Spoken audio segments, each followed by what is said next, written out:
That younger son now goes to Kansas State. So I do think Frank recruited at least one student to Kansas State. But great guy. And let me introduce Frank Martin from Massachusetts. Thanks, Joe. How y'all doing? And when Tom called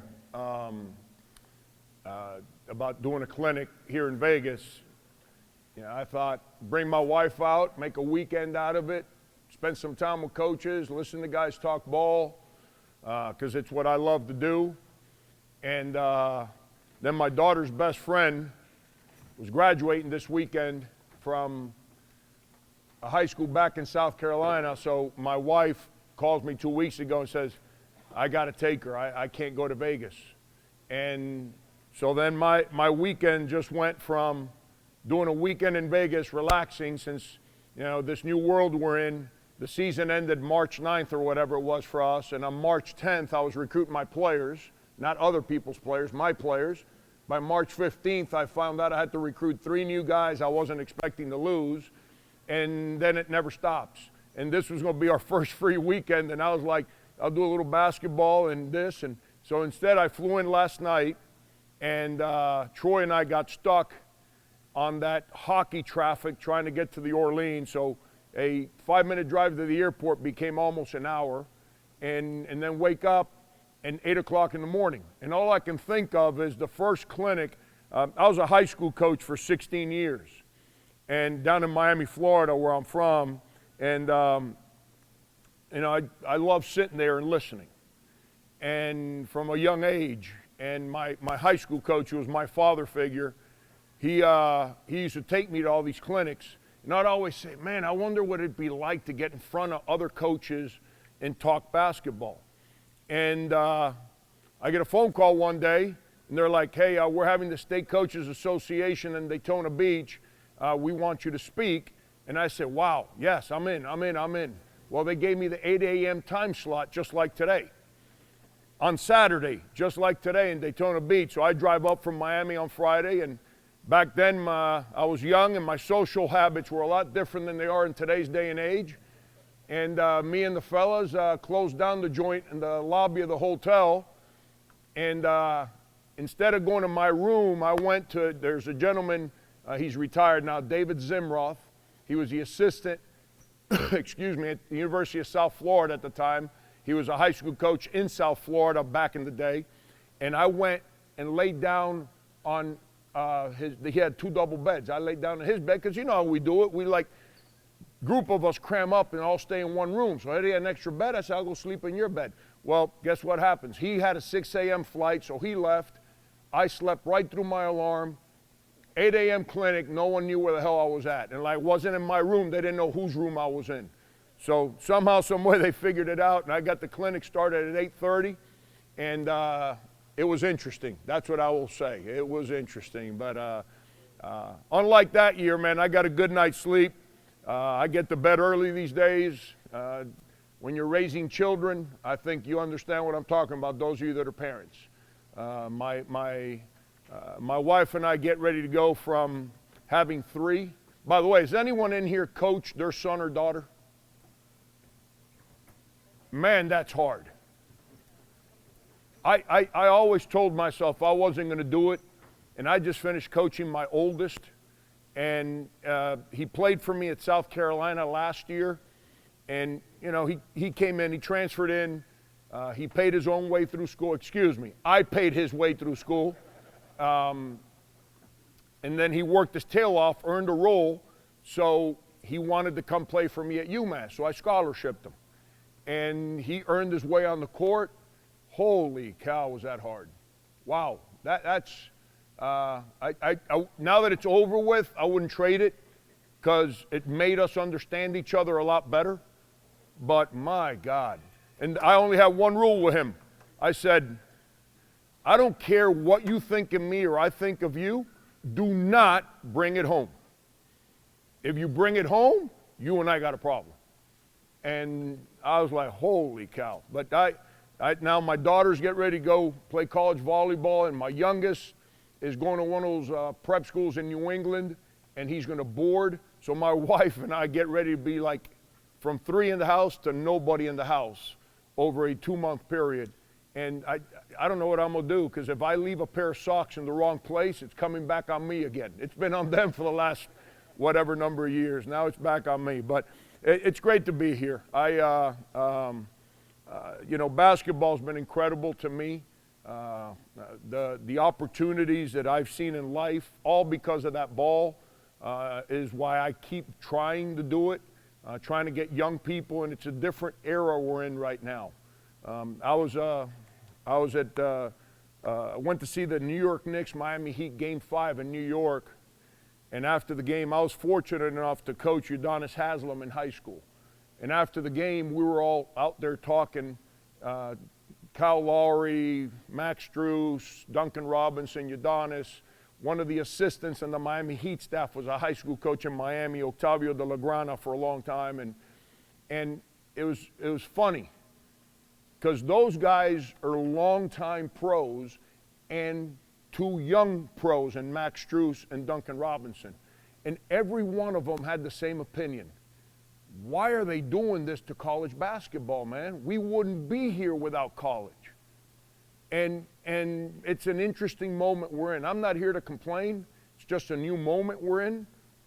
I have to refigure out how to run a college basketball program. That's what's got me feeling kind of excited. See if I can figure it out under this new world. We've introduced agents. Here's one that no one talks about. So when guys don't go to class, we can't hold them accountable anymore. You can't make them do extra stuff. So they can say, I ain't going to class, and we got to deal with it. So our only alternative as far as punishment is not play them. But if I don't play them, my job's on the line. So it's an unbelievable dynamic. So agents, that, NIL, and immediate transfers. So everything got unloaded all at the same time. So it's a new norm. And trying to manage that and figure out how to manage that is something that's got me really excited. More than ever, and I've been in your chair. I'm not assuming everyone's a high school coach, but I was on that high school chair for 16 years. More than ever, what high school coaches, whether you're a summer coach, high school coach, both, whatever it is, more than ever, you're more important than ever before. More important than ever before, because here's a number nobody shares. Over the last year, between Division I football and Division I men's basketball, 43% of everyone that went in the portal got left out of a scholarship. 43%. No one shares that number publicly. They all speak about the publicity of social media that they get for 30 seconds when they announce they're transferring. Now, in men's basketball this year, we're closing in on 2,000 transfers. Closing in on 2,000. 46% of that number right now is still out there. Still out there. Well, I can tell you this, I got a full team. Most guys have maybe 1 spot, 2 spots left. Bunch of people going to get left out again. So more than ever, why do I say that? It's so important, because people are getting, young people, families are getting bad advice. They listen to social media. Social media lies 90% of the time. They give you the information that's not relevant. They give you the information that sounds good. Make sure that you do everything you can, if you're in those shoes, to communicate, to make people understand, man, it's not as sexy and easy as you think it is, because the journey's really hard. And as I was talking to one of our incoming freshmen yesterday, I was at the airport, we got 9 new guys. I just had 8 new guys last year. And you can say, well, it's Frank because he's old and he yells and you see, I think there's English you use here. I think there's English you use when you walk in to the president's office and you're in front of your board of directors. And there's English you use depending on what players you recruit, where they're from, when you're talking to them. You got to be prepared to utilize English in every room you're in. I'm just not ashamed of using the English that I used and they used with me when I was growing up in the park because of the neighborhood I came from. So I'm at peace with that English. Some people don't like it. I'm not saying it's right. Works for me. But I don't use that English when I'm speaking here. I don't use that English when I'm in front of the cameras with the media. I don't use that English when, excuse me, when I'm in front of my president, board of directors, speaking to the Chamber of Commerce, speaking to the Coaches versus Cancer, whatever it is that I'm doing. But we have to make sure that we motivate those players to comprehend of what it's about, because it's not that I'm loud and obnoxious. One of my closest friends in coaching doesn't yell, doesn't cuss. I'm a man of faith. I just kind of keep it for me. He's a man of faith that preaches it to everybody. He just won the league he coaches. He lost 7 guys. And he is one of the most incredible human beings, successful human beings in our business. So we're in an interesting moment right now. And I'm not saying it's good. I'm not saying it's bad. It's just brand new. For all you guys that are young, not my age, because I've become one of the old guys, I'm not an old, frustrated guy because times are different. That's actually what's got me feeling young. See if I can figure it out. For all you guys that are young, ladies, guys that are young, be committed to something. Be committed to something, because whatever your vision is, whatever you hold people accountable for, whatever you fight for right now, that's what this business of basketball is going to become 5, 6, 7 years from now. I'll be selling rum and Coke somewhere in the Caribbean by then. I'm going out the way I came in, man. People talk about it. I was a bartender, bouncer, landscaper, all kinds of stuff to make it. I'm too old to be a bouncer anymore. I get my ass kicked in 2 minutes. But I'll do the bartending stuff. I'm going to find myself a comfortable bar somewhere in the Caribbean in about 5, 6, 7 years. My youngest will be graduated from college, and I'm going to be serving. Does anyone ever get pissed at the bartender? No, because if you get pissed, they give you a worse pour. So even when they give you a bad pour, you're nice because you want a better pour next time. So I'm all in, man. I want to be a bartender again. I want to go out the way I came in. But no, on a serious note, 16 years coaching high school basketball, math teacher in the same neighborhood I grew up in.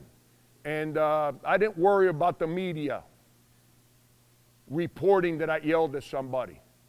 I still lived in the neighborhood. I was coaching the younger brothers, the sons of people I grew up with. If I did wrong by somebody, I didn't have to worry about somebody reporting me to the principal or what. They came knocking on my door. And I had to have a face-to-face conversation for doing somebody wrong. So my whole mission is to make sure that I do right by people. And that's what it's all about. And whenever we put the ball or the score of the game in front of doing right by people, we're cheating people. Don't cheat people, man, especially those young ones. They need you more than ever. So after 16 years of that, I took a chance in college basketball. And those 16 years of high school basketball is what prepared me for college basketball. So one of my closest friends gave me an opportunity to go from small Division I to high major basketball, and 2 years later, I ended up becoming a head coach on 24 hours notice. It went from I'm an assistant to interviewing for the job to being offered the job in 24 hours. And everyone said I was getting the job because of Michael Beasley. Truth be told is once you take that seat, I don't care who you got the job for, can't hide. If you're not prepared for that moment, you're going to fail. You can hide when you're an assistant coach because the head coach is going to get blamed for everything. The head coach takes on everybody's problems. But once you take that next chair over, you can't hide. You don't have cover from anybody. The world will know whether you're prepared to do your job or not. Doesn't mean you win games. They'll know if you're prepared to do your job or not. So you got to be prepared for that moment. So 16 years of high school basketball where I had countless hours of being in the gym all summer to keep kids off the streets, coaching my guys and coaching the guys that played at the neighboring school because their principal didn't let him, that coach over there, open his gym. They all come to our gym. and we'd be in the gym all day, just playing, working at basketball. It made me learn how to teach the game. And now, I'm not so when Tom asked me to talk about drills, I used to do 9 million drills. Where have I gotten better now? Do drills that fit how you're going to play.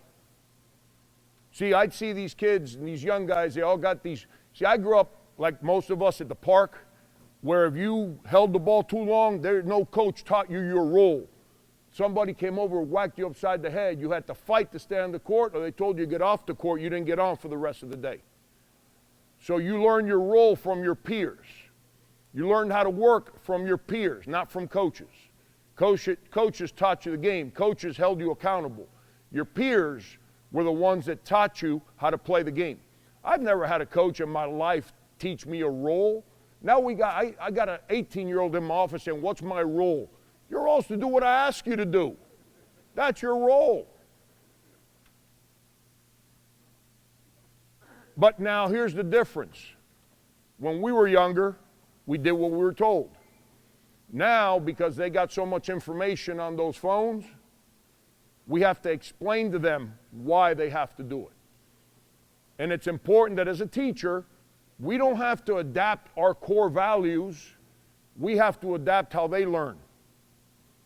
Because we're trying to teach them. So we have to adapt. So as I've gone through drills that I try to do, I go out and see these guys work out. I make fun of, I love having, everyone thinks I'm this like maniac. Man, I love to laugh. I'm gonna say a 4-letter word. This shit in life is hard, man. If we're miserable, it's impossible. But we got to comprehend that it's hard. We got to comprehend that success is hard.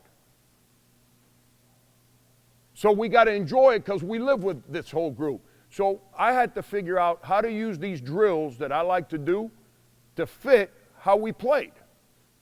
Because when I used to do all those drills for 16 years, it wasn't just my players. It was also guys in the neighborhood that played at other schools. So I would just do drills. So shooting drills, for example. I'm not going to talk about shooting drills today. Don't do the same shooting drill every day. Gets bored. Go in the weight room, you do bench press every day, you're going to get bored. But the teaching points got to be consistent. Change the drill, but teach the same points. So I see all these young guys today, and they have the ball, and there's a chair, and they're working on their triple inside out, between the leg, double reverse, triple step back, up and under hook shot, or whatever crazy stuff they work on these days. Well, let's be honest. You think anybody wants to watch that? Nobody wants to watch a guy dribble ball 52 times to shoot it. It looks cute, but if you got to watch it over and over and over again, nobody wants to watch it. And guess what? Nobody wants to play with somebody that plays that way. And last time I checked, we're not working 1-on-0 against a chair or trying to win a one-on-one championship at the local YMCA or Boys and Girls Club. We're trying to win a team game. So we got to make 5 people coexist. So I tell them, you want to work on all that circus shooting, do your deal. If you're going to shoot one of those messed up shots, you better make sure it's at the end of the clock. If it's not at the end of the clock, you're going to shoot my shots. So then teach the footwork that fits the shots that you're trying to get in games, in your shooting drills. Everybody works on those off the dribble. You know what? Freshmen lose their minds with me when they first get there, because I don't let them do any drill where it's with the ball trying to get a shot. I make them learn how to do everything off the ball, off the ball, off the ball, off the ball. How to use a pin down, how to fade, how to bump it, how to curl it, how to refuse it. You got to teach the screener. Everybody wants to always teach the cutter. Well, nobody teaches the screener anymore. The screener has to understand the angle, has to understand the defense, got to know where to look at. So any shooting drill you do, even if you do it 2 against 0, you got to teach both, not just the guy with the ball or the guy trying to catch the ball.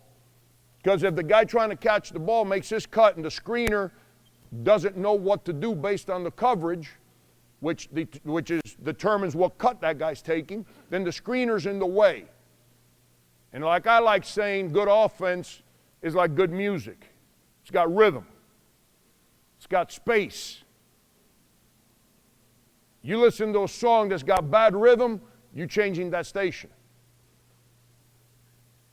So it's got to have rhythm, good spacing. That's how the offense has to work. So it has to include everybody. The other thing, it's new to them. So they're going to get frustrated because no one teaches that. I shouldn't say nobody. Very few teach that anymore. So they get frustrated.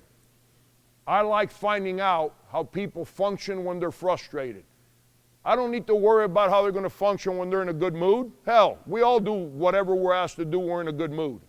I need to find out how they learn when they're frustrated. I need to find out how they handle frustration. Because we don't get to play against chairs. We're going to play against one of your teams, and your crew is going to try and knock the you-know-what off of us to beat us. So if we're going to get frustrated, I need to find out how we get frustrated and how we handle frustration. By the way, based on who's walking in right now, my English is going to be like I'm in that office with the president right now, just so everybody. But I'm not going to do any shooting drills today. But if you're going to do shooting drills that fit into how you play on offense. Let them work on all that crazy stuff they like to do in today's day and age. Let them work on that on their time. That's what they want to do. That's all right. Don't be mad at them for that. But when they come in the gym with you, make them work whatever drills. And then be consistent with teaching points. I'm big on footwork. So like our guys come in, I got a young assistant who, it's funny because when I was 23, 4 years old, I going to 5-star and dribbling 3 basketballs and all that stuff, I used to think that was awesome. My high school coach used to laugh at me. When I was young, Pistol Pete had just retired, and he was phenomenal. All those videos he had back then, dribbling balls and all them dribbling drills he'd do. So I thought teaching all that stuff was awesome. I've gotten older now. I get bored asking a 23-year-old to work on standing still, dribble below your knee, dribble above your knee, dribble between your legs, don't look, bounce it between your legs, dribble 2 balls, intermediate. But I got a young assistant that still loves that stuff. So I let him do all that stuff.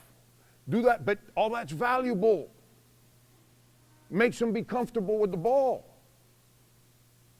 I work a lot on passing. Who the hell throws a chest pass anymore? The game's defended differently than it used to. Ain't no one catch the ball, pivot, step, 2-hand chest pass. What? You can't do that the way the game's defended in today's day and age. But we still do it. Why? Just to make them understand the fundamentals of hands, passing, aiming, getting it to the right place, catching the ball, stepping, footwork. When we shoot balls, everything's footwork. I'm big if you're right-handed, left-right. If you're left-handed, right-left. If you're coming off a pin-down screen on the right side of the floor, you don't have time to go left-right. So you got to understand that shot is right-left even though you're right-handed. But if you're just in a catch-and-shoot situation, your feet have to be ready to go left-right or right-left based on whether you're right-handed or left-handed. It drives me nuts because in today's day and age, we put people in corners, which, by the way, I'm glad I didn't grow up where I was the guy because I couldn't dribble. I could shoot it a little bit, but I couldn't dribble. I'm glad I didn't grow up playing in today's day and age because if you would have put me in the corner, I would have quit basketball. But we all, analytics say, corner shot's the best, so put that guy in the corner and just stand him there. All right? If you're a pro, and you're P.J. Tucker, and you're getting paid $12 million or whatever he makes to stand in the corner, shoot threes, and defend, then become the best corner three-point shooter in the history of the NBA. But when you're 20 years old trying to become a basketball player, trying to grow, don't do that to them.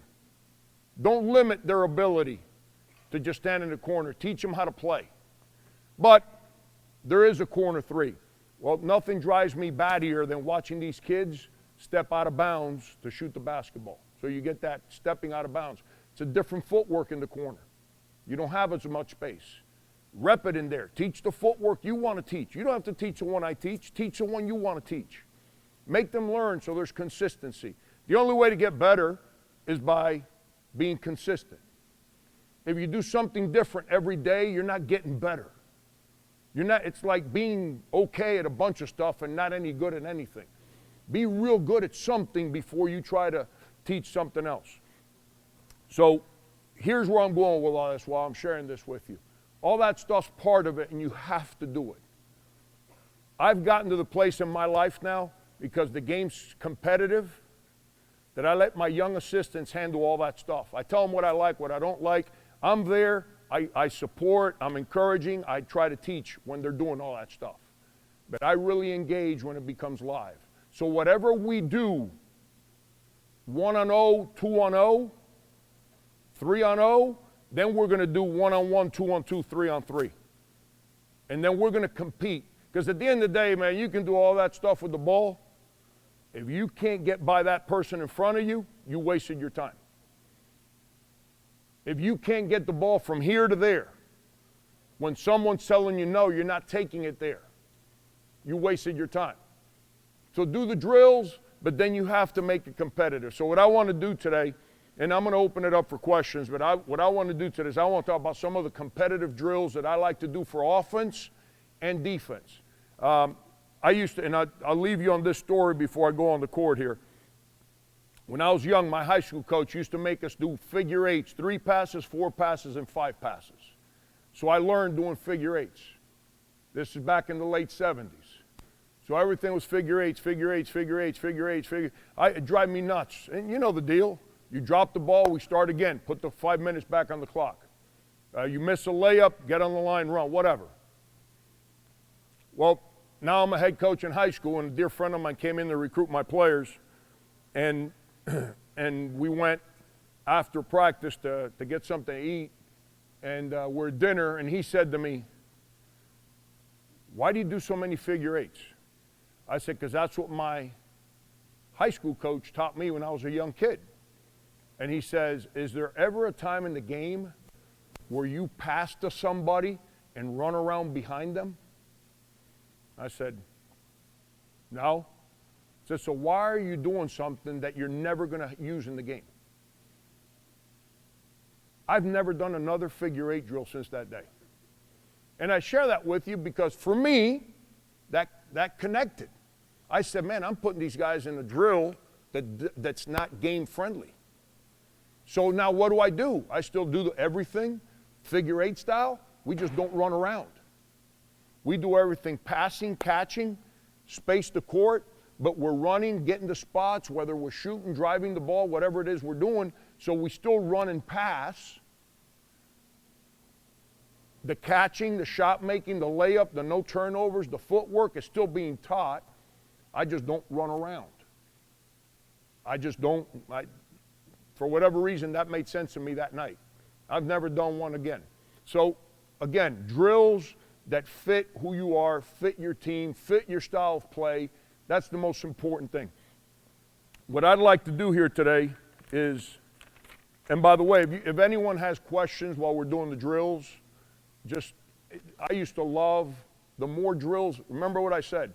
If you do the same drill every day, they're 18, 19 years old. Hey, we can't keep their attention for 15 minutes these days. They're going to get bored. And then they got that guy that's telling them that they should be working on their double crossover, inside out, reverse pivot, behind the back hook shot, whatever crazy stuff they get taught. So as soon as they get bored with what you're teaching, that other person's teaching them all kinds of crazy stuff. So they think that's cute. So change the drill, but teach the same points, and so you keep their attention.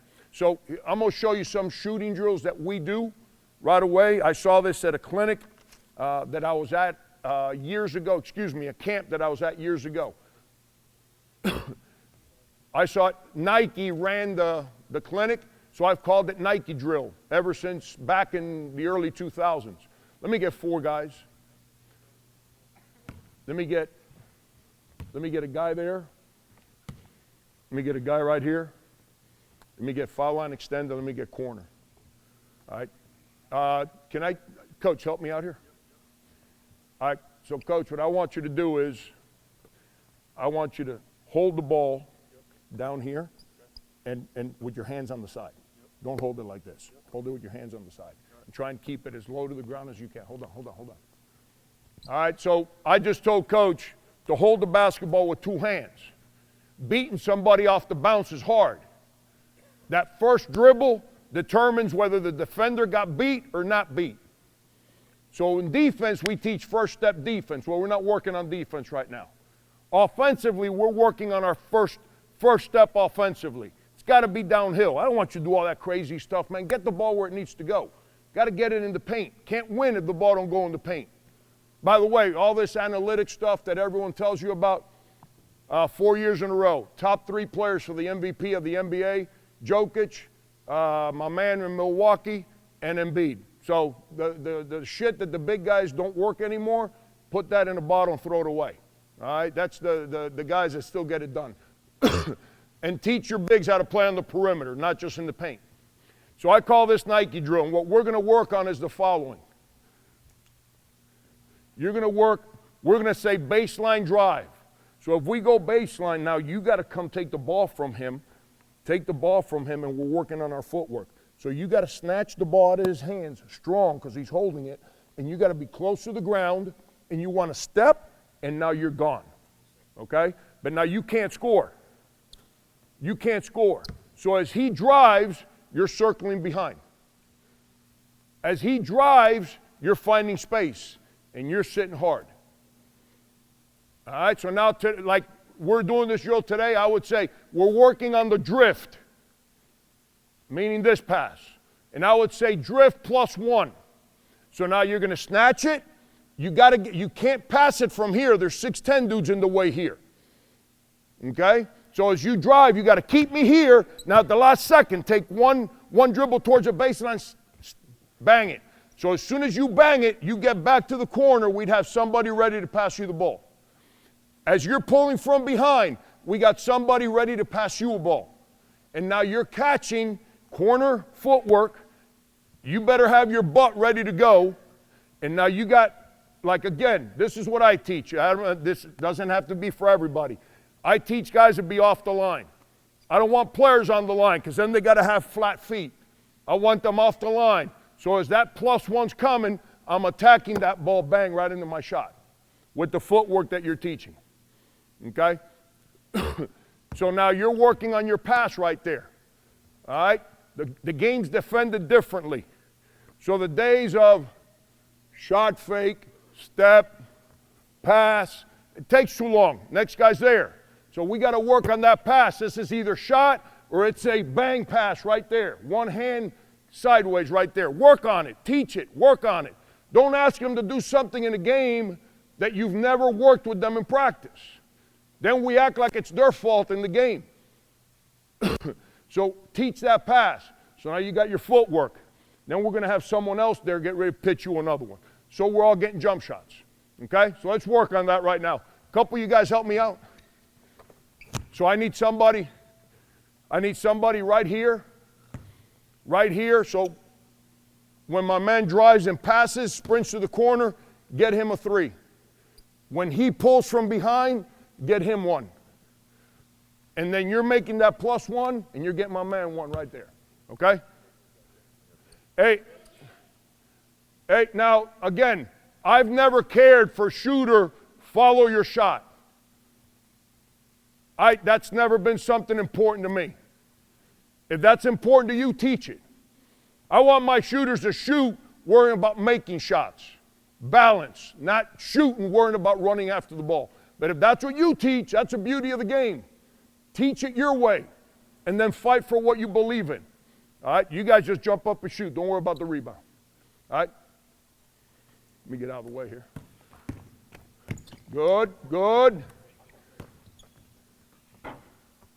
Good, good, good. Yo, get 4. Yo, 4 guys, get to a different spot. Just rotate it.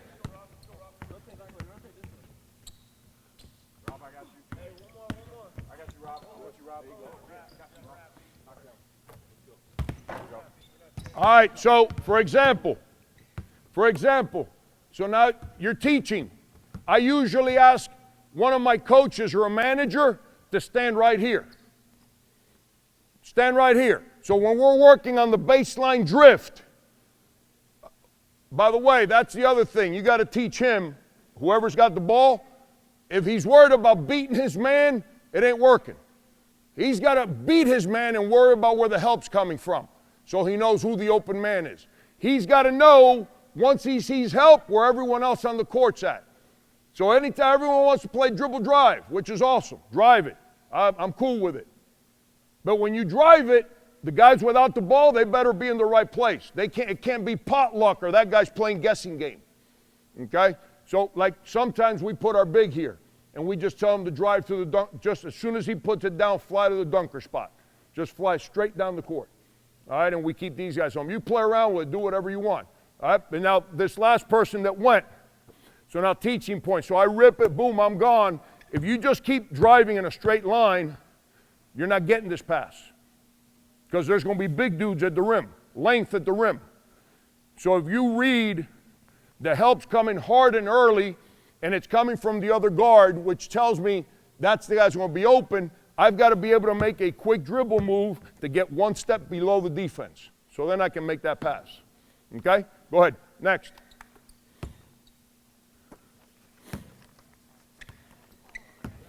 There you go. There you go. There you go.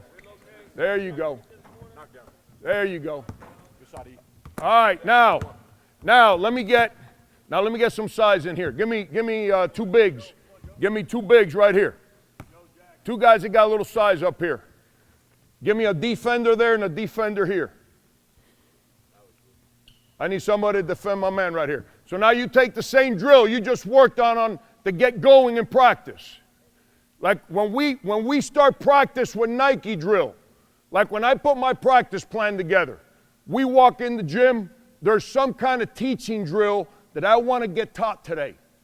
And if I say Nike drill, we know what we're doing. I'm going to determine where we're driving from, so we're all working on our passing, our footwork. And then as soon as we do it for about 5 minutes, then the next 5 minutes, we're going to put 3 defenders against 4 offensive guys. So now, Coach, you're on offense. You're still doing the same thing. Who else on offense? All right, so you're at the top of the key. So now remember, instead of coming behind them now, as soon as you drive it hard to the baseline, you're flying right to the front of the rim. You guys, space. So now you're beating him. You got to get by him. You can't dribble around him. You got to get right through him, okay? And now you got to now one of you guys has to help.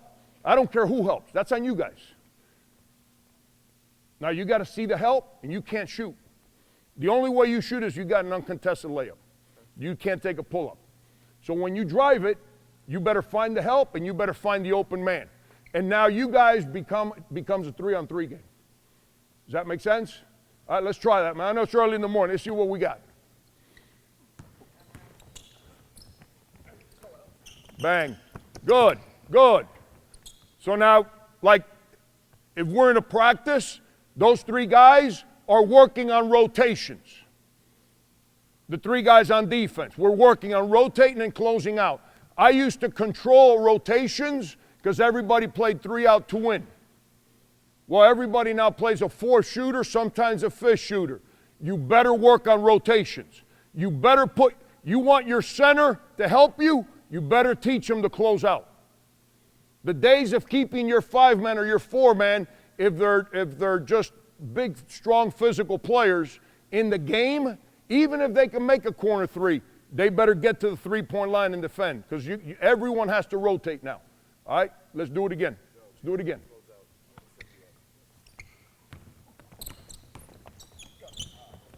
Bang, good. Everyone else has to be ready. Now, so that's baseline drive. If I said middle drive, now you're doing the same thing, okay? All right, so now you got a quick read. You got to, as he drives at middle, you got to get through him, not around him, through him. You're reading him. If he sinks, you're filling. If he helps, you're cutting. You understand that? You 2 guys doing the same thing. So now we're working on, now you're teaching the guy off the ball, because everybody wants to sit here and look at the guy with the ball. Well, we know where the ball's at. I need to know what he's doing. So the guy off the ball has to know what cut he's making. The guy with the ball has to know what cut he's making. Okay? So you understand what he's doing now? If he helps that way, he's cutting. If he helps down, he's circling. Okay? All right, stop. See that? Get it in there. Get it in there. You understand what I'm saying? Huh? Make whoever helps, make them commit to you. There you go. There you go. Bang. Good. Good. Let me get one more. Then we're going to move on to something else.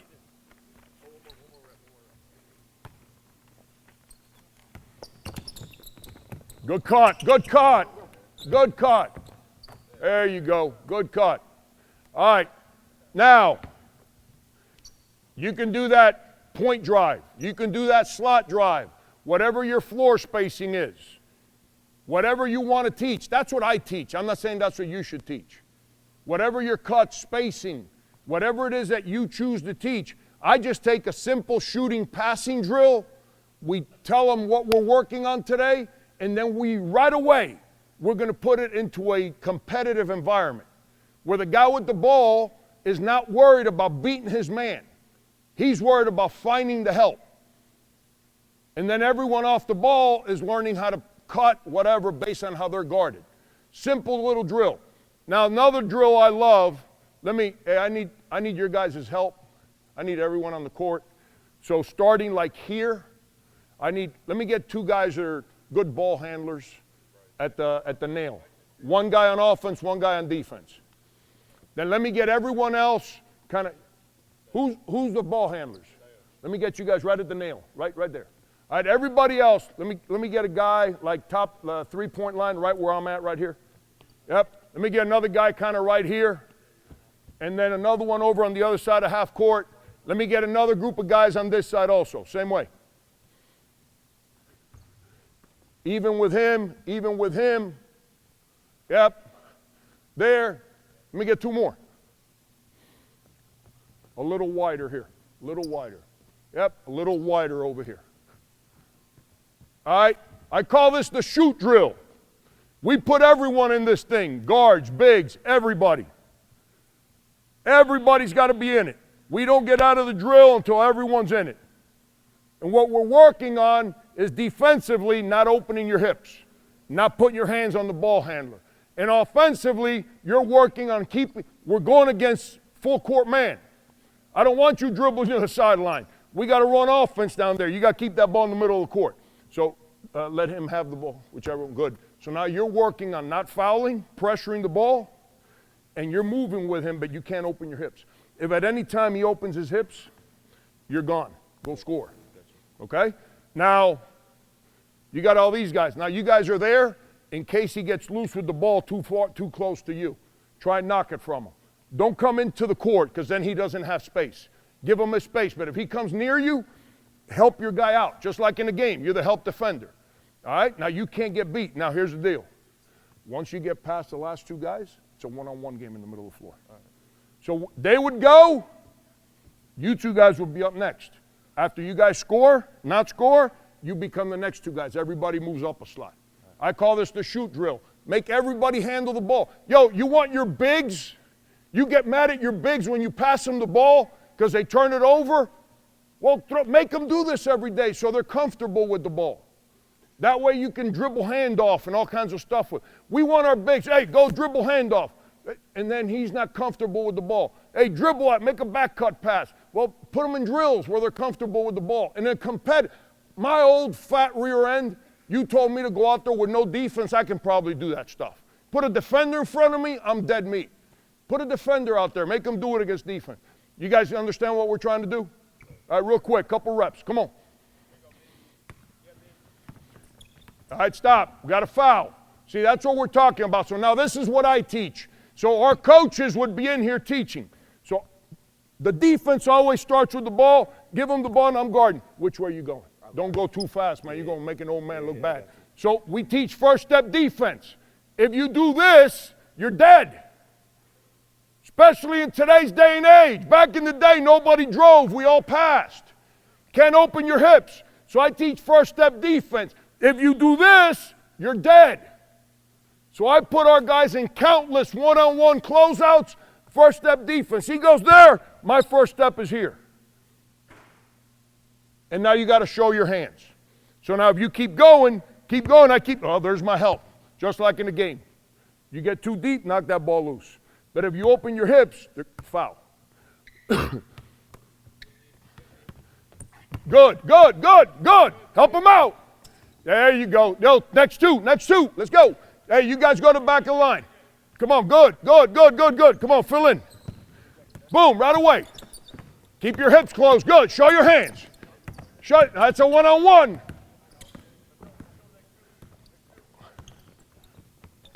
Good. Hey, fill in. Good, move that. Good. All right, you see, you got to help them out there. Yo. We got to keep the lines wide, and that's why I gave you guys. I'm missing some ball. They already rotated. Go up. Right there. See, we'd have cones where we need the players at, but we got to have space. So now they're working on their ball handling. So now that guy my man's working his ass off defensively to not get beat in the middle of the court. If this guy tries to beat him here, be active. Don't let him do it. Okay? Come on. Good. You guys just there. There you go. Keep your hips. Close your hips. Good. Wall up. Good. Come on, one more.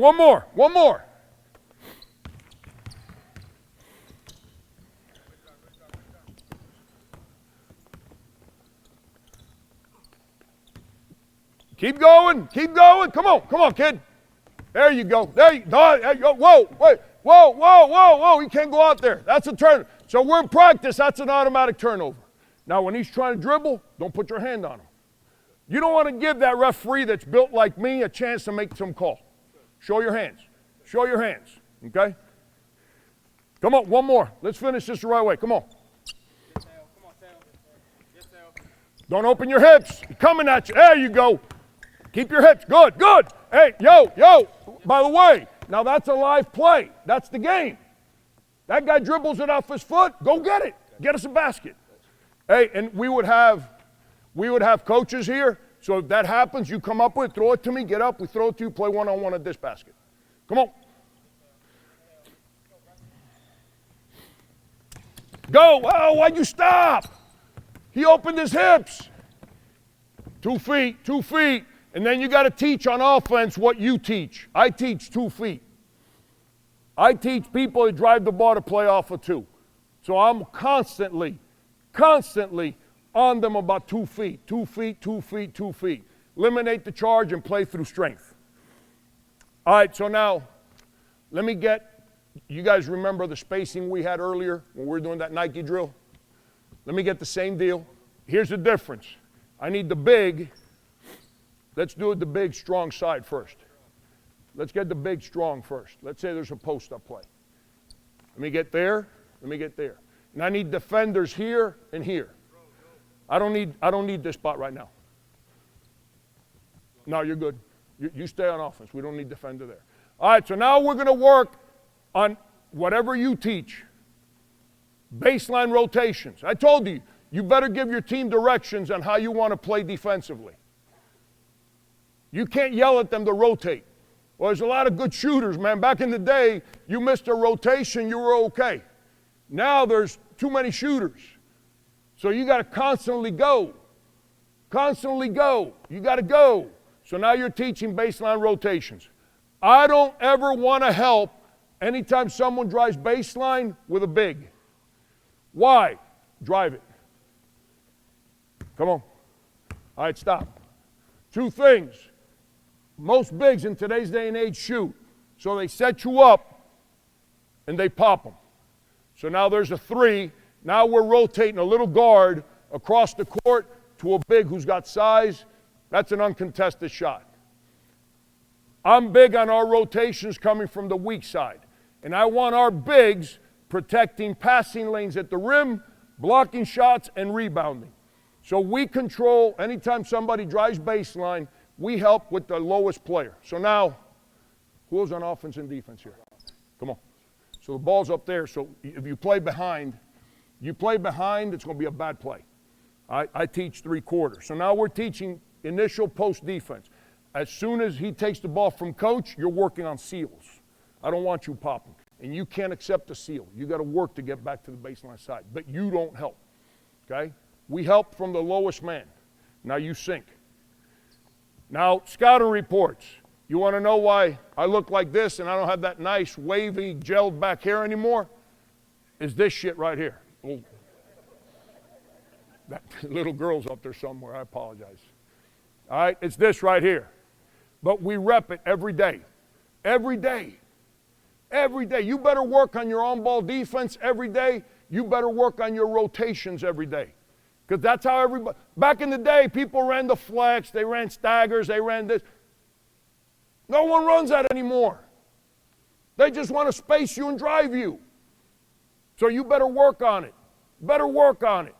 Guarding the ball and whatever your rotations are. All right, so now, this time you're still in the game. And this time you can score at any time. If you want to take a pull-up jump shot, that's on you. Okay? So as soon as he puts it on the deck, you're working on your seal. You're trying to get back to the baseline. Whoever's helping, you got to fly outside the paint. You got to commit to it outside the paint. Okay? And now, if you pass, come on, go commit to it. All right, so now we teach this person, shooter, non-shooter. He's telling everyone, I'm staying. So he'd be yelling, stay, stay, stay. What's he telling everyone in the book? That he's staying with the drift. If the shooter's up here and the non-shooter's here, he's yelling X, X, X, letting everyone know that if that ball goes to the slot, he's coming up and we got to X out on the rotation.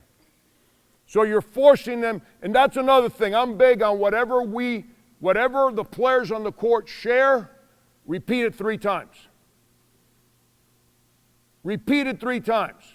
And not just that guy. So if I'm on this side of the court and I say X, X, the next guy has to say X, X. So the guy way over there knows what the hell we're doing. So now we're working on the same drill we did offensively, but now we're including rotations. Now the difference is, now you 3 guys defensively, that's the initial hit. I'm going to tell you to X. Okay? So when you X, that means the shooter's up there. And if there's 2 shooters, we're automatically rotating. That's all scouting report. You got to prepare your players. You got to tell them, we ain't Xing, we ain't staying. We're automatically going to the first pass and rotating to the next guy. Okay? But the difference is, my man, what's your name? Anthony? Anthony's staying in the game. So once he drives, the initial rotation is set. Once he passes, it is 4 against 3. It is a free-for-all. So now, all right, so you're staying there. No. No, yeah. No, you're right. Automatic X. So that means you're staying here. You're Xing out. In the game, it's the 4th guy, the 5th guy. Well, we don't have that guy right now. So we're making it really hard on you. Okay? Come on. Hey, and now just space it. Only thing we can't do is ball screen. No ball screening. Space it, 4 against 3, and we're constantly rotating. Good. Rebound it. Rebound. There you go. So now, because the game's played off dribble drives, everyone's always trying to rotate. Well, here's where you teach your offensive rebounding. The days of all that boxing out shit, I got my man, and get in there and box out, that don't work. You're constantly running around defensively because of the way the game's played. Since we're always rotating, we don't have assigned matchups. So what you better do is when that ball's shot, you better go find somebody, and if you're on defense, and crack them. And if you're on offense, there's no one assigned to you. I don't care what you do. I send 3, 4, and 5 to the glass every time. 1 and 2, go foul line extended to the 3-point line. Every time. Every time. We've been top 20 in offensive rebounding in 13 of my 16 years as a head coach in Division I basketball. That's important to me. That might not be important to you. That doesn't make it bad, but that's important to me. So this is where we teach it, offensive rebounding. So you're teaching your stuff. Do it another. Let's get one more. Yeah. All right, hold on. Since you asked, let's stay now. This is the shooter. They just stay. Good. All right, whoa. You got to go. Yeah, you got to go. The initial rotation is the one that is. Once the ball's passed, it's a free-for-all. No, he got to go, and you got to take the next guy. Yeah, so now you become the backside help side guy, okay?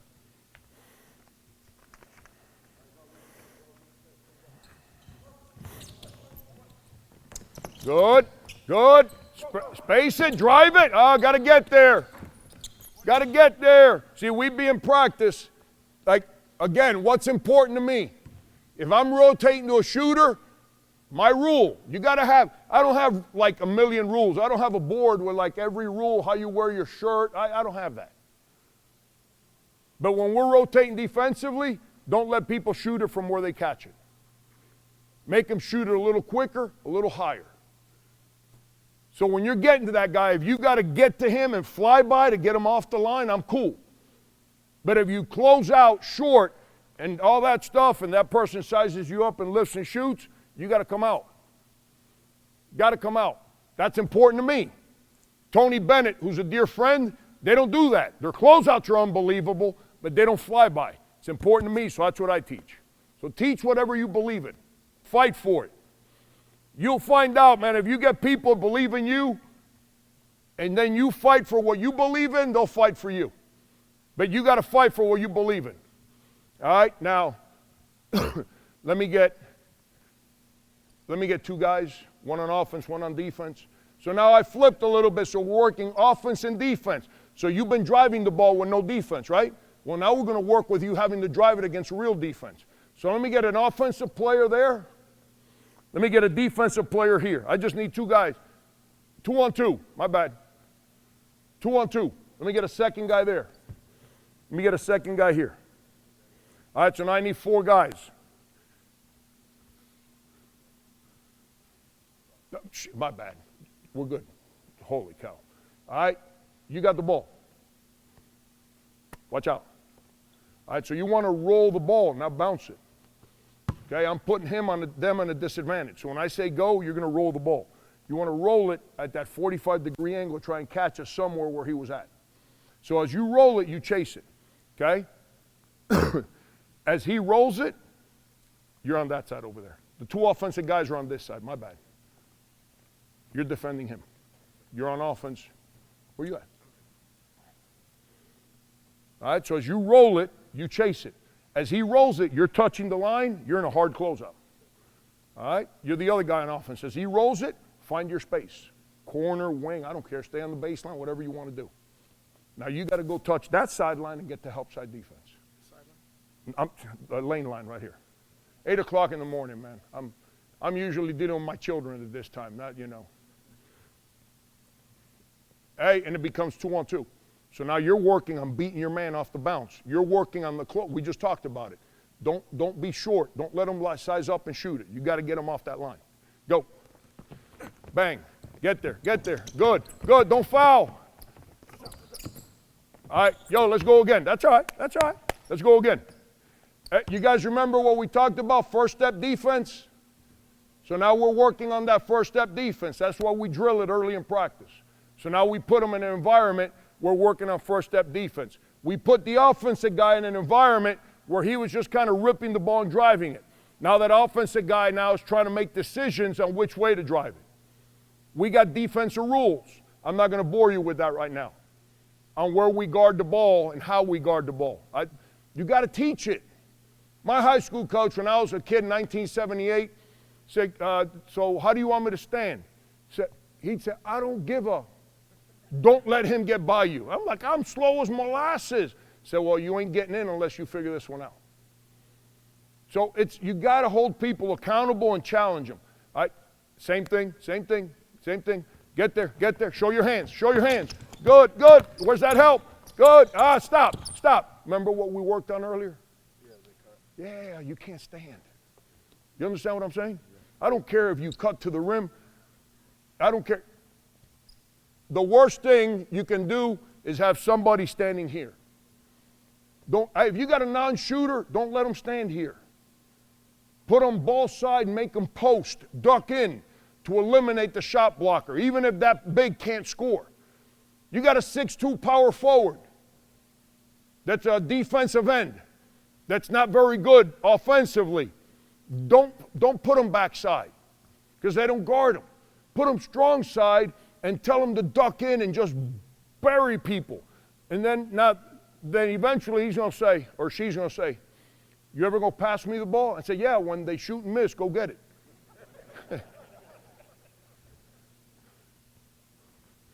All right? So now, as he drove, great drive, don't open your hip. First step. As soon as he did what he did, you did this. Work it. Soon as, bang! Now you make him go around rather than a straight line. Now, he commits to help. You're either cutting to the rim or you're circling. Okay? Do it again. One last one.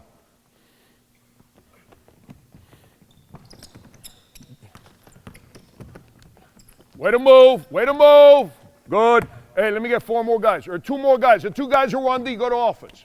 The 2 that were on D, go to offense. So let's give them a rep on offense.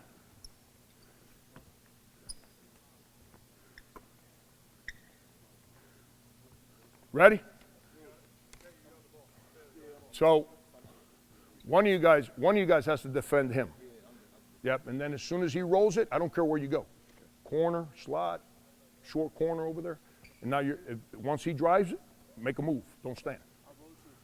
Yeah, wherever. What I don't want you to do is bounce it. So when I say go, you roll it. That makes you play low on offense. It makes you have to run, and it gives him a chance to get there. Ready? Go.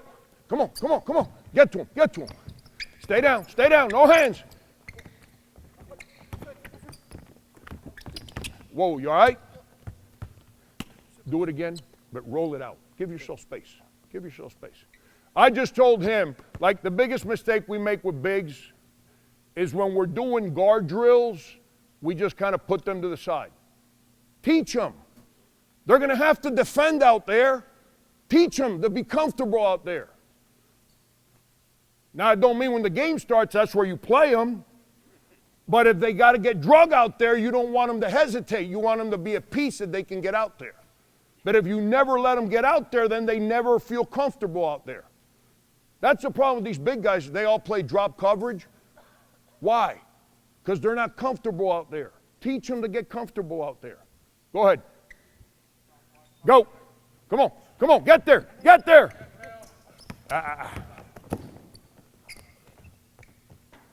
Good. Good. So now, for example, my rules, anytime the ball's on the side, no middle. No middle. Don Showalter, who runs the high school program for USA Basketball, very successful high school coach in the state of Iowa, he calls the elbow the kill zone. If the offense ever gets the ball to the elbow, they usually kill the defense. That's why he calls it that. And I view the game from a defensive perspective. We do not let you get that ball to the elbow. If you let the ball get to the elbow, that person's coming out of the game. Coming out of practice, coming out of the game. It can be Michael Beasley or it can be that walk-on that earned the scholarship. They have to not, that's part of the deal when you play for me. Ball don't get the elbow. You got to fight. I say fight the elbow. Now let me give you, I was going to do some other drills, but I want to show you something that's really good for me defensively, whether you're playing against a good perimeter guy or you're playing against a good big. Let me get 5 guys on offense. Let me get a point guard in the Orleans Arena sign. Point guard. Yep, you're not defending. All right, now let me get guard down there, guard down there. Let me get a big over there, a big over here on this side. Offense and defense, offense and defense. No. Point guard's not defended. All right, we call this 4-on-4 plus 1. We call this 4-on-4 plus 1. And now the plus, sometimes the guard, sometimes the big. Depends who we're getting ready to play against. If you got a dominant big guy that posts up, and, well, the way the game's played today, they make you rotate.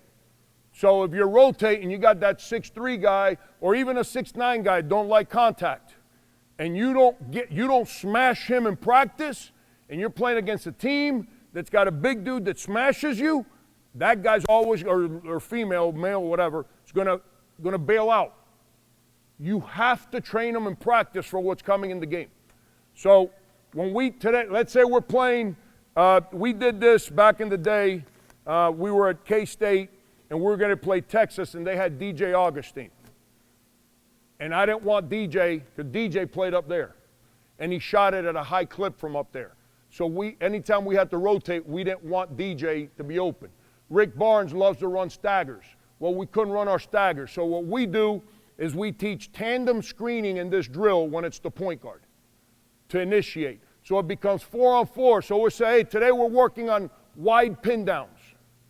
So we'd be setting a wide pin down right there.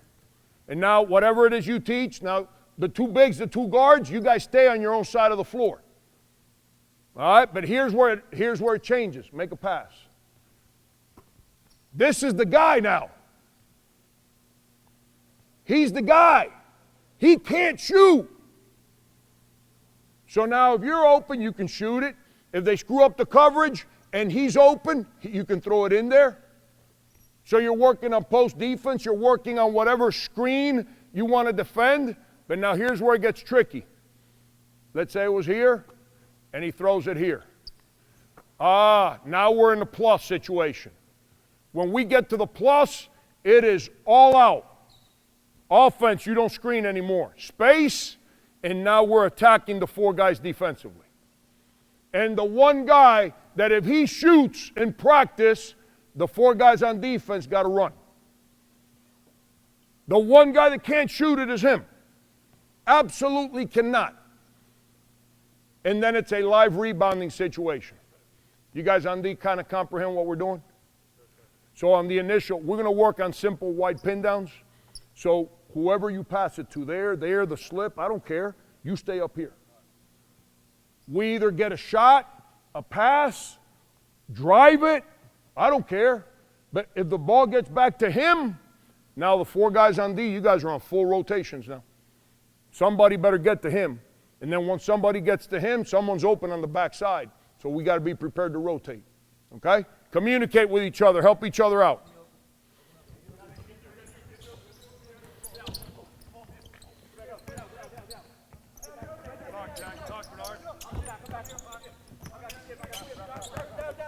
Not bad, not bad. You see, you understand? So if we were in my practice, I'd be all over you because you got beat to the middle. Now we're in deep shit. Okay, one more.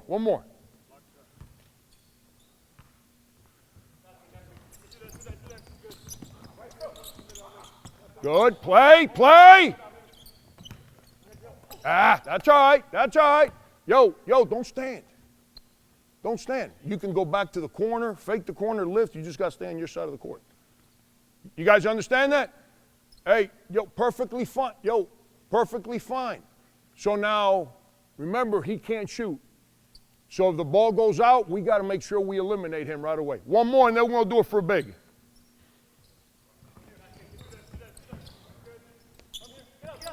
Good. Got to guard that ball. All right, stop.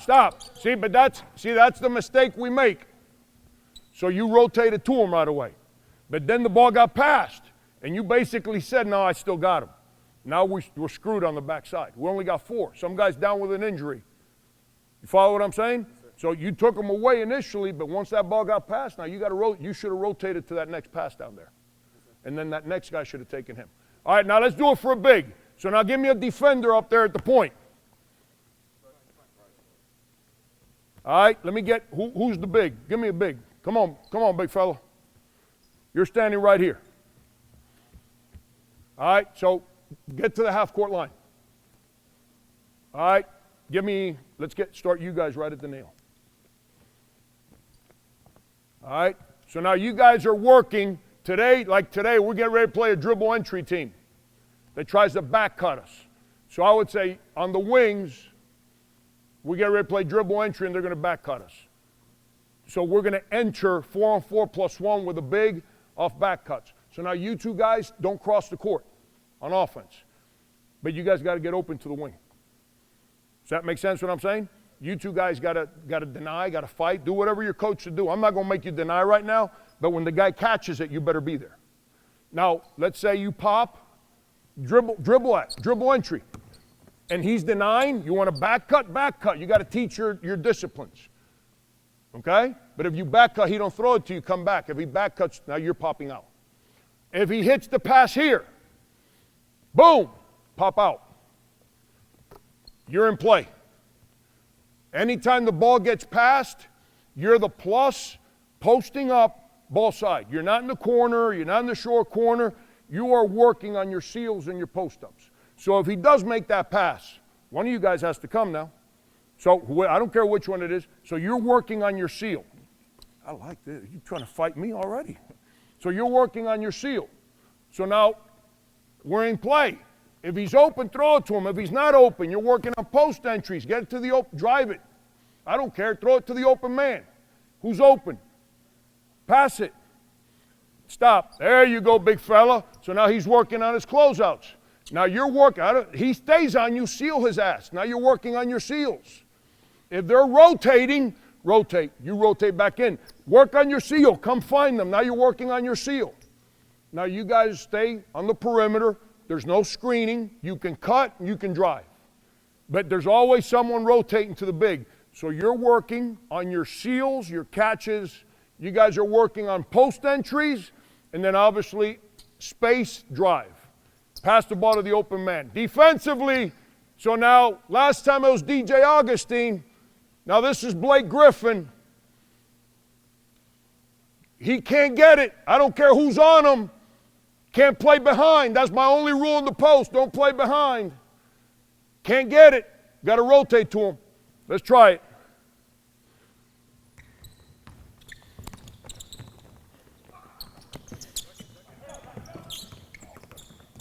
Good, good. Don't foul. Don't foul. Good, good. Battle. There you go. There you go. Now whoever was that, the initial defender in the low post, you? Yeah. Can't get it. Yeah. You got to fight that harder. All right, let's get one more. One more.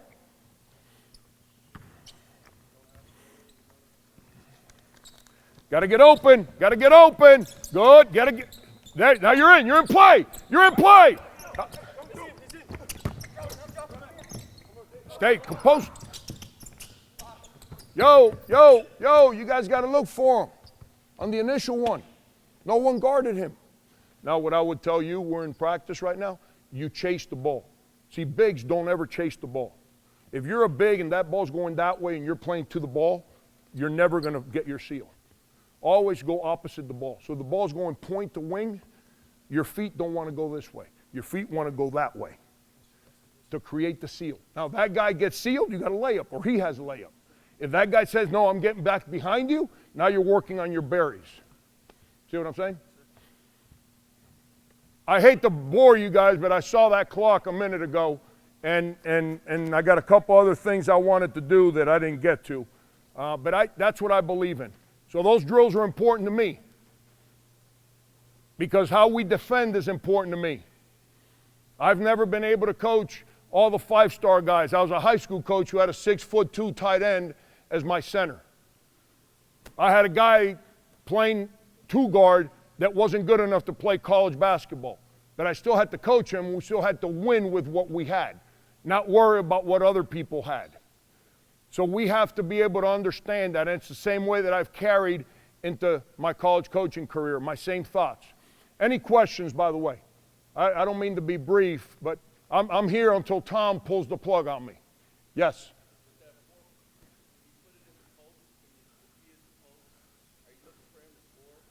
Oh, yeah. No. Initially, that's why the big guy starts out of bounds.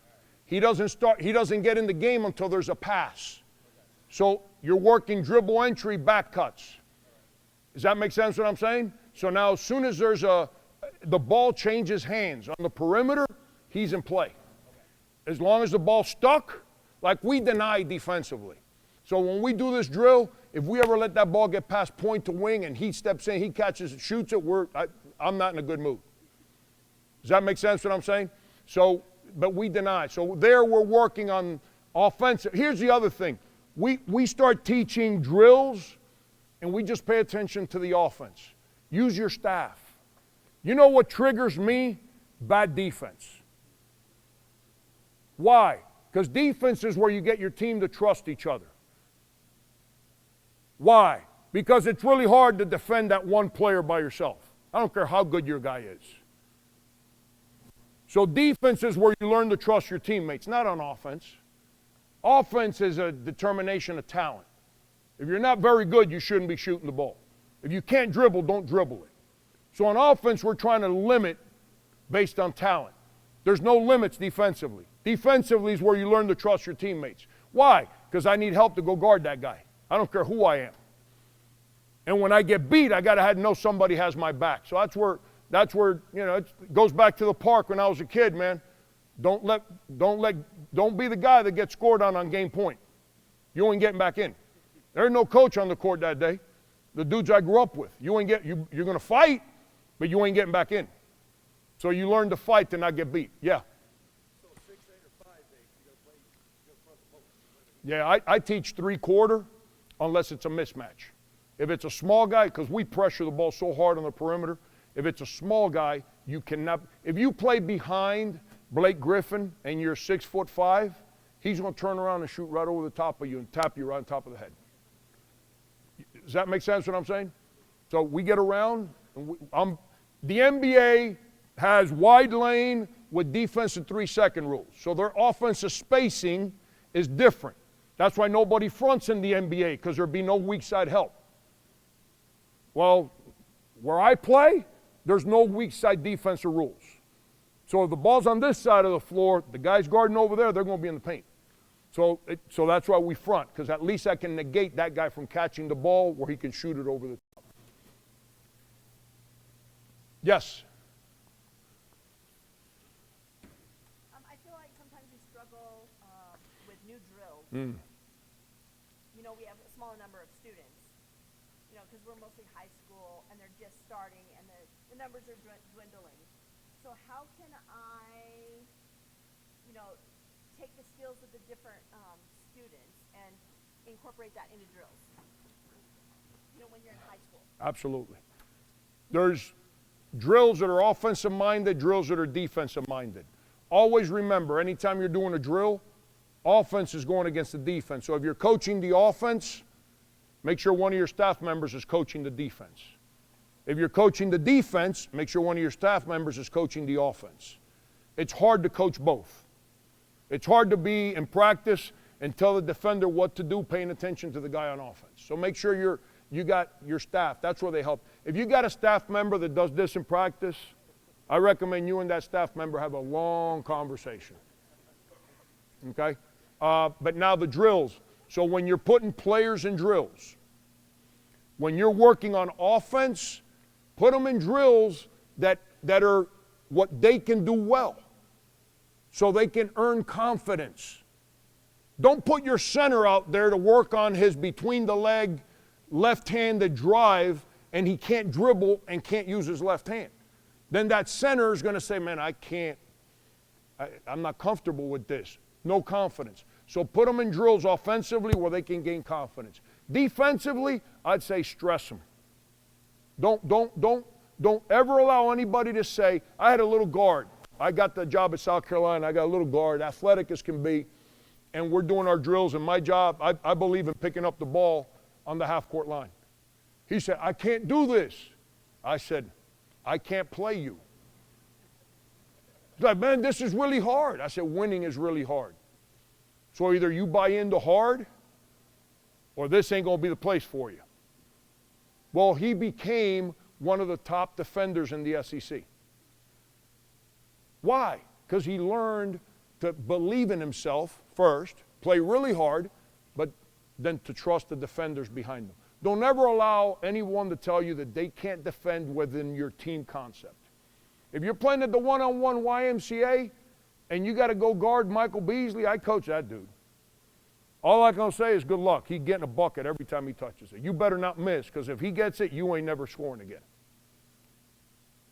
But when you're playing a game, whether it's Blake Griffin, Kevin Durant, DJ Augustine, take your pick, the dudes I just dealt with in the SEC for the last 10 years, take your pick. It's 5 against 5. It takes 5 guys trusting each other, playing with relentless effort and discipline. You learn that by stressing people defensively. And then help them gain confidence offensively with whatever drills you put them in. Like with my bigs, I'd put them in all these 1-on-0, 2-on-0 perimeter stuff with the ball so they're comfortable. I rarely have them play like a point offensively. But I make them go defend point guards defensively. And I make my point guards defend the bigs defensively. So, but I don't, here's something else. When I was in high school, I used to post up my guards because my 6'3" guard was a better offensive player than my 6'2" tight end. So I'd post up my guards. Well, the problem in college is when you post up your guard, if you post them up too close to the rim, the game's too damn big behind them. They can't see. So I've started posting, and I don't believe in that Carmelo Anthony because I don't coach Carmelo. I coach Beasley. I used to play him from there. He never missed. But if you're posting up in the low post, the help side defense is right behind them. So I've started posting up my guards at the elbows, not in that little short corner area.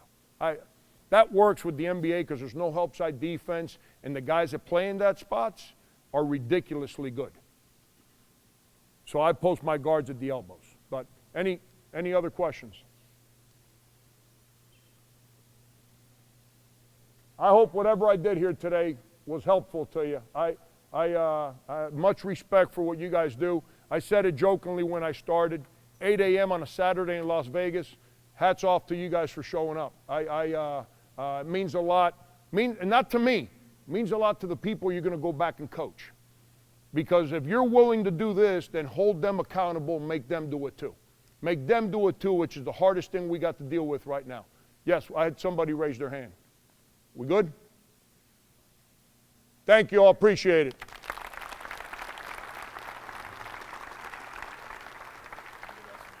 Let's get this off. Thanks for everything. Yeah.